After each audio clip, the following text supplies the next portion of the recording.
Question 38. Two similar shapes of area 700 and 140. Perimeter of the smaller shape is 83. Calculate the perimeter of the larger shape.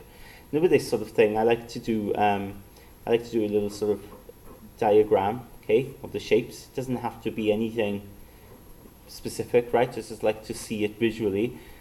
The smaller shape has got area, says 140 centimeter squared, so we write that in the shape, and the bigger shape's got 700 centimeter squared, okay? Now, it says the perimeter of the smaller shape is 83, okay, centimeters. Calculate the perimeter of the larger shape. So we don't know what this perimeter is. Now remember, perimeter is just length around, right? So that'll be length. But they've given us here the areas, okay, that correspond to one another. So here we can get the area scale factor, can't we? Now it's either going to be 700 over 140 or 140 over 700. We need to choose which one. But if you think about it now, when in terms of what we want to find out, we know the perimeter of the smaller one. We want to get the perimeter of the larger one. So we're going from small to large, right? We want to make this bigger, so we need a bigger scale factor, okay? But also remember now, this here is the area, isn't it? Area, comparing the areas, so it'll be the area scale factor this will be, okay? That's important to remember that, right? That's the area scale factor. So maybe work that out on my calculator.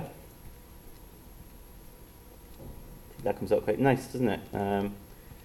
Yeah, it comes out as 5. Right?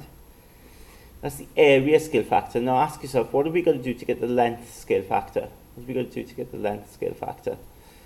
Well, to go from length to area, you've got a square, haven't you? Okay, so the area is the square of the length scale factor. If you work backwards, if you go from the area to the length, you've got to do the opposite in square root. Okay, so the length scale factor will be square root of this.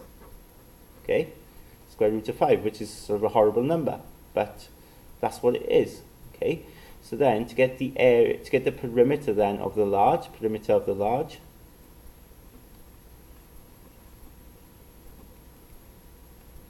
we times 83, okay, by this scale factor here, this length scale factor, and we need length scale factor to set because perimeter is length. So 83 times root 5, and that comes out to be 185.6, right? One decimal place. Okay, 185.6